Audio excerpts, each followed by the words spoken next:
right, everybody. I'm Larry Roberts. And I'm Sara, and this is Branded, your comprehensive guide to creative branding. And on this episode of the podcast, we're going to talk all about Sara. Oh, God. I'm not ready. You start. You talk about me first. No, I mean, everybody, if you're listening to Branded, we're, 87 episodes in. Actually, what is this? Maybe 48, 49? Something, yeah. Just below 50. Yeah, whatever. We're hundreds of episodes in. So you know who Sara is, and you know what we at Branded are all about. And it's all about building personal brands, professional brands, and bringing more awareness to your content, your business, and really just everything that you do.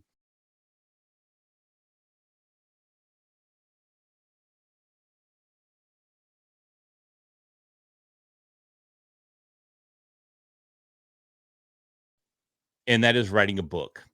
You know, we look at ourselves, we go, oh, who am I to write a book? Who am I to put something on Amazon and be an Amazon #1 bestseller, or be a New York Times bestseller, or just have a book that tells your story, that gives you that credibility, that is really that social proof that we're looking for to reinforce that brand message. And this particular episode of the podcast is all about Sara, but it's all about Sara and the fact that her book is on the verge of coming out. And she wrote an amazing book. It has a very unique title. I'm going to let her share that. That I have the utmost respect for. I love it to death, and I just think it's amazing. You know, I released a book a couple months ago, but we already talked about that, and I used ChatGPT to write the most of it. But Sara actually took the time to think and actually put her thoughts and her stories and her emotion and her brand on each and every page of this book. And then she put a call to action as the name of the book. The name of her book that's coming out is called Open This Book. And Sara's going to share with her insights and her inspiration and the stories behind what led her to the book and the stories that are in the book that can lead you to doing the exact same thing. I think that about covered it. So thanks for listening. This is Branded.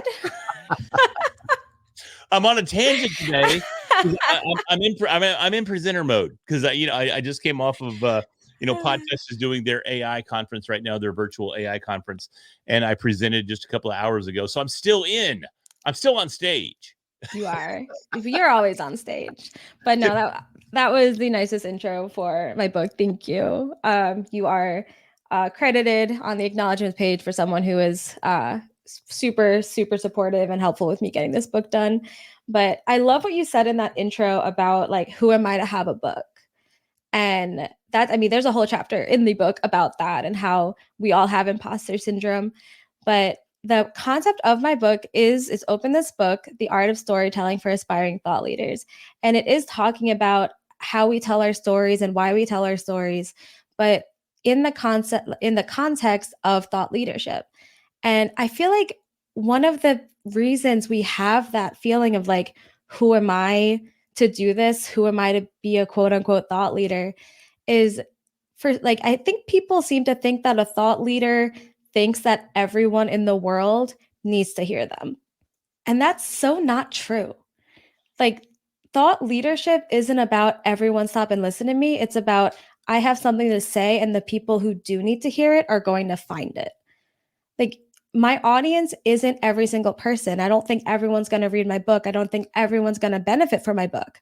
But there are a few people out there who do want to tell better stories, who do want to be able to have those connections with people from the stage or on a podcast. And those people will benefit from reading it. I don't need the whole world to read it. And I think that's kind of a misconception. It's like, just because you're sharing your thoughts, sharing your stories, you don't have this idea that everyone needs to hear it. It's the same thing with a podcast. I mean, we talk to people all the time that are like, who's going to listen to my podcast? Or, I'm only getting 50 downloads an episode.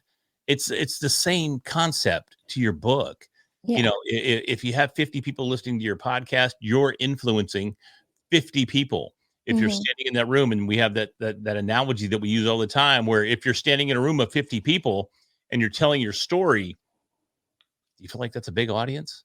And I promise you, 99.9% of the people listening to this podcast going, oh my God, standing in front of 50 people would be insane. I can't even imagine. Like people seem to picture that audience in like the context of like an arena. And wow, the first row is barely even full. But think about it like you're sitting in your living room. If you have 50 people in your living room, there's not like it's standing room only. People are bumping into each other. It is uncomfortably crowded. You live in a big house because my living room will not hold 50. Oh, they'll people will be like on people's shoulders. It's not that big. But it actually makes me think one of the clients, one of the podcasts that we produce is called Health Marketing Collective. And they had a guest on talking about social media in the context of health marketing.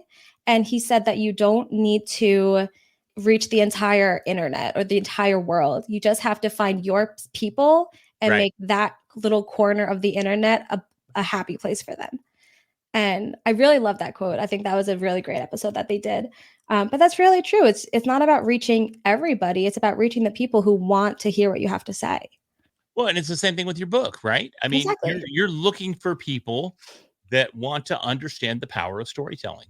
Mm-hmm. And that's a very unique niche. It's a very focused niche. And you demonstrate throughout the book a variety of different ways to tell those stories. And you share some of your very unique stories as well throughout the book. But that's what makes it so relatable, right? Yeah, it was a interesting book to write because it's like part book, part journal, part like memoir. Because it really is, I'm telling you that you need to tell your stories, and I'm telling you about the different ways to tell them and what to include and how to tell them. And if I were to just tell you that, then I'm not doing what I'm teaching. Because my whole idea is if you want to teach the masses something, you need to do it through a story, or else you're not going to be remembered and you're not going to connect. So the whole book, almost every example, like some of them I pull from like stories we've all heard, or some like pop culture references and stuff. But for the most part, they are my stories. And some of them are silly, some of them aren't. Like it's not I'm 28 years old. I haven't been through everything, as Lisa was certain to point out. I'm Man, only dial it back 28. on Lisa. Poor Lisa. Lisa effed up. Okay. Lisa effed up. It's been like Lisa's in the 6 book. months since Lisa effed up at a conference, and Lisa's she's getting it for sure. But in all honesty, it's interesting that you kind of presented it that way.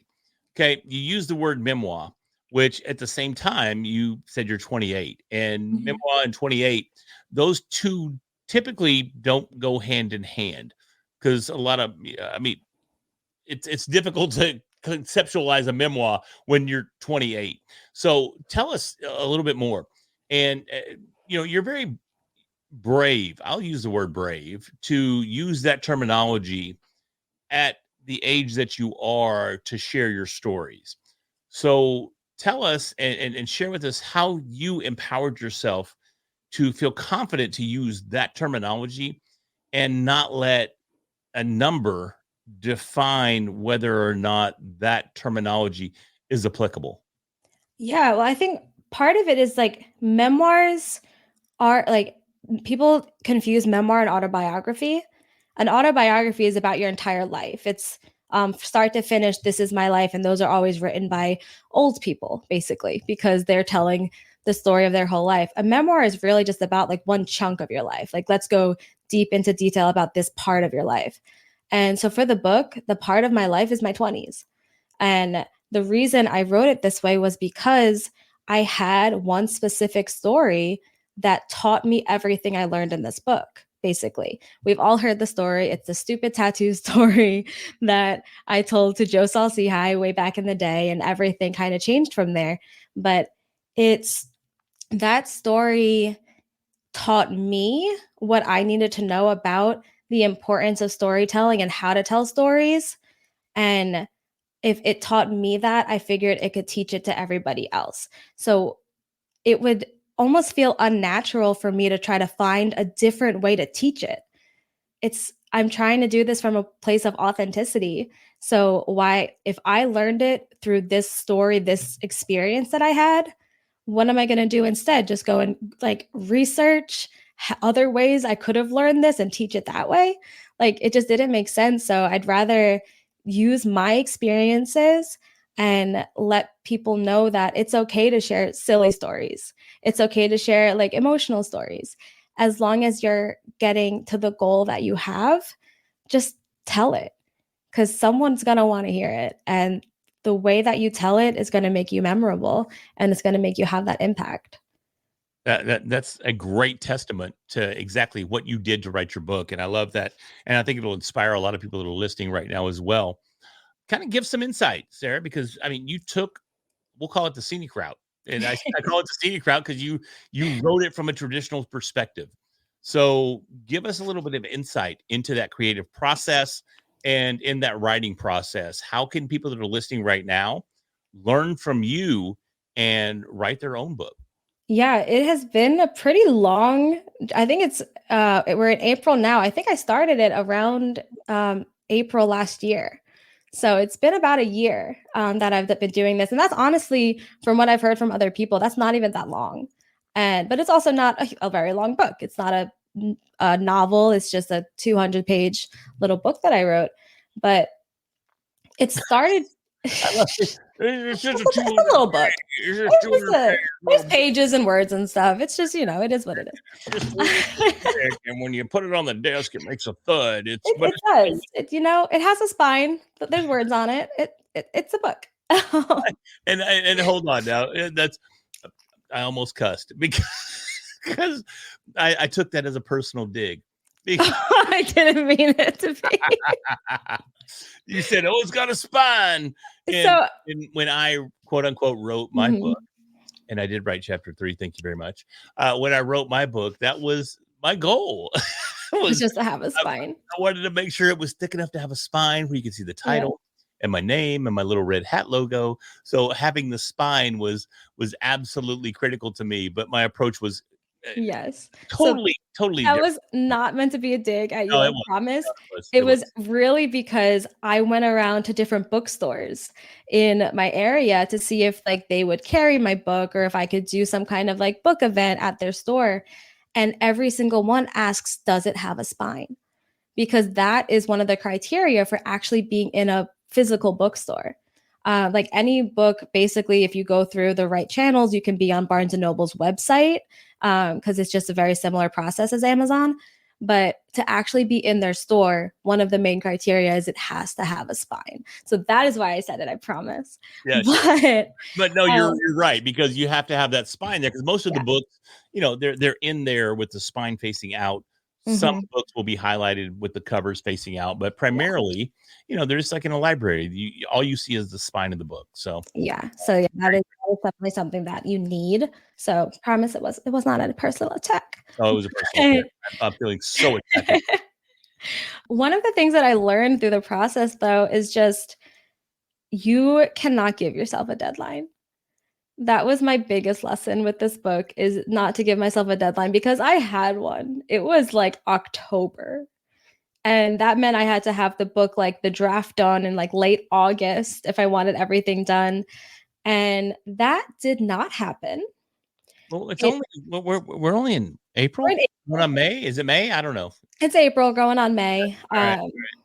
Book release date is April 25th because it is the perfect date. And why But is that? Share with me again why that's the perfect date. because it's not too hot, not too cold, you only need a light jacket. Okay. All right. And that is a reference from This congeniality. there you go, Miss Congeniality, man. And that's what My people will get it. I mean, that's what kills me is it doesn't seem like, and I haven't looked at the actual release date of Miss Congeniality, but you use that so often. And I'm like, I don't even know if you were born when that movie came out. I think I was. I think it was early 2000s. Was it early 2000s? I don't know. I don't know Maybe. either. But anyways, no, great movie. Well, But it's officially Miss Congeniality Day, April 25th. is it really? It is because of that. Just like October 3rd is Mean Girls Day. Yeah. Oh, wow. Okay. Learn something new every day. But I did give myself that deadline. And you probably remember, I was like, here, I have a book, it's done. And then I read it back. I'm like, what am I thinking? This is not good. It wasn't, there was not enough content. There was not enough stories, not enough information. It was just, I was so desperate to be like, I need to have this out. And then I threw that deadline away and I gave myself more months. And I was rewriting this up until literally actually yesterday. I got the final proofread back from my publisher. And while I was going in to put in the changes, I was like, oh, wait, no, I don't like this either. I'm going to rewrite this section. So don't give yourself a deadline. Like, you just need to, I know it's going to sound lame, but like, wait, like to be hit by the inspiration and just follow your own timeline. Because if you try to force it, it's not going to be what you want it to be. See, and I totally dig that and totally respect that. But on the flip side of that challenge coin, uh, if you're not watching, I literally just flipped a challenge coin over. A lot of times too, you just have to do it, and you have to put it out there. If I look at the book that I just released a couple months ago, sure, there's things I would have done differently. There's more information I would have provided. There's more personal stories I would have included. But at the same time, I wouldn't have a book out as I sit here right Mhm. now. Mhm. So it really just depends on your perspective and what Yeah. your goals are for your book. There's no right or wrong way, either way, in my personal opinion. Sarah, Mhm. you may differ, but I don't think that there's necessarily a wrong approach. The one thing that I think Sarah and I both can agree on, whether it's our approach or whatever it may be, is the power of having a book. Mhm. Yeah, I think just having a book on anything, it just automatically puts you on another level. Okay, hold on. I'm gonna dial that back a little bit too. Maybe not anything, because I did write a book 5 years ago on podcasting, and that book didn't do shit for me. So, so But no, don't say that because ever since then, what has been in your bio? Amazon bestselling author. yeah, Amazon #1 best-selling author. Because I So see, that legitimately did. did. It did something. Okay, it did that. But you know what's so funny is that I developed a bit of a patronizing approach to an Amazon #1 bestseller, because I didn't even play the game with my latest book. I didn't even care, Okay. because I realized, and I learned, I didn't realize, someone taught me that it's really just a game. And anybody can be an Amazon #1 bestseller with almost anything. You put Yeah. out a little ebook, and if you position it properly and you understand the algorithm behind it, you can take your little ebook. And I say that patronizingly, but at the same time, I've been writing ebooks like a madman, and Sarah will attest to that. I've got ebooks for everything that's AI Copycat. proof. So definitely copycat. Yes, Sarah definitely inspired me to do that. But I guess you're right. If I really wanted to leverage that as an Amazon #1 bestseller, I definitely could. And I'm not saying there's anything wrong with that. It's and it's funny, and we're going to tell a little story here. It's so funny when you learn something about an industry that you used to just respect, you used to be in awe of, and then you learn the behind the scenes, and you go, "Oh man." It's pulling back the curtain and the wizard is just some weird man. 100%. I Yeah. remember just as a wee pup in my early 20s when I was selling cars, man, I thought car sales was just it. It was the pinnacle. And I would work my backside off, and I was salesman of the month after month. Just this 21, 22-year-old pup out there outselling these old men that have been in the industry forever. And they used to make fun of me left and right. It was whatever. But as I got more involved in the industry and I started seeing the back office of the industry, I was like, hold on now. I'm making X, but they're making X XX. times a lot. And I'm like, why am I doing all the work and they're getting all the pay? And Mhm. then I realized, it wasn't quite as glamorous as Yeah. the extra. And this is 91, 92, 93. It was pretty glamorous back then. And it was my first quote unquote real job where I actually had a business card. So I knew I was official. I was like, oh my God, I'm so professional. I have a business card. But once I started seeing behind the scenes, it lost its shine. Mhm. Same thing with the Amazon #1 bestseller thing. Yeah. Once I saw how it worked, it lost its shine. But it doesn't matter whether or not some process has a shine or some glamour appeal to it, having a book and even having that particular title, it still does so much to reinforce your brand and give insane credibility to you, your brand, and your business. So, regardless of whether you play the Amazon #1 bestseller game or whatever it is that you're trying to do, having a book is invaluable. It really is. And what you're saying with like back in the 90s and pulling back the curtain on the industry, like the car industry, that's even like something I feel now, because when I was just starting out in this industry and I would go to conferences, any person standing on that stage with a mic in their hand, I'm just like, this person, like, I need to sit down and shut up and listen, because They are they the must cat daddy. be, they're probably famous. I just haven't heard of them because I'm sheltered. Like, I'm sure that they are multimillionaires, all of this. Fast forward, what, 2 years, and I'm on that stage. And And you met me, and then you got to know me, and you were like, "Holy shit, this guy's what?"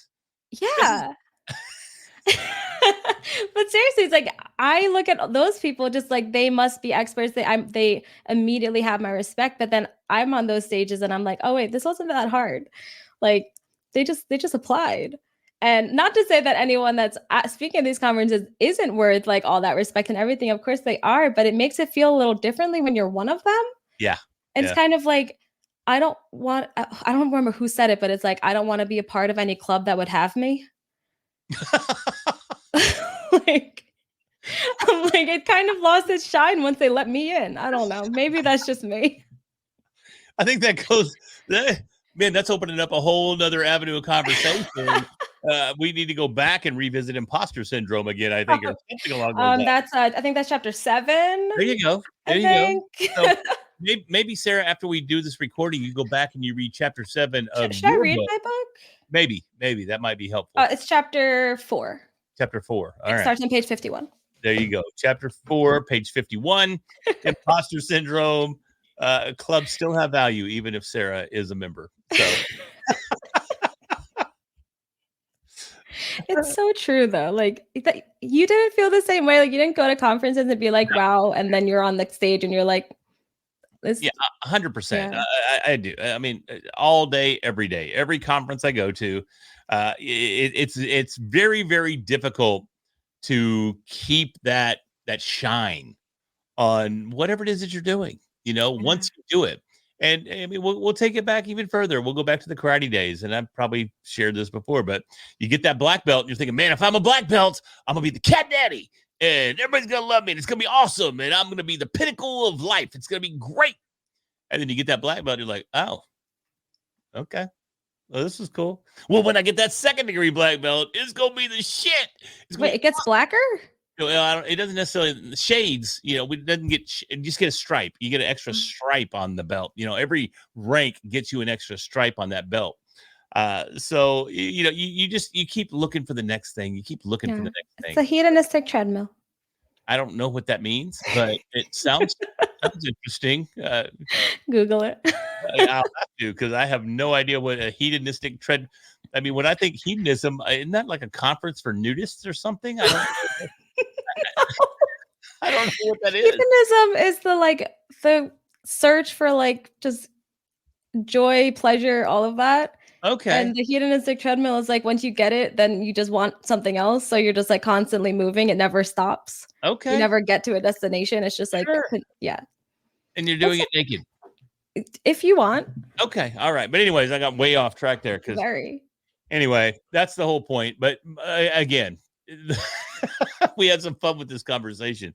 But the book is something that I think is critically important to us taking part in and writing. And Sarah's done that. It's getting ready to come out on the perfect day. And Sarah wrote it in what she would consider the perfect way. And, I'm just here to go through the day. So I don't know. I'm rapping now. So anyways, something like that. But yes, my book does come out today.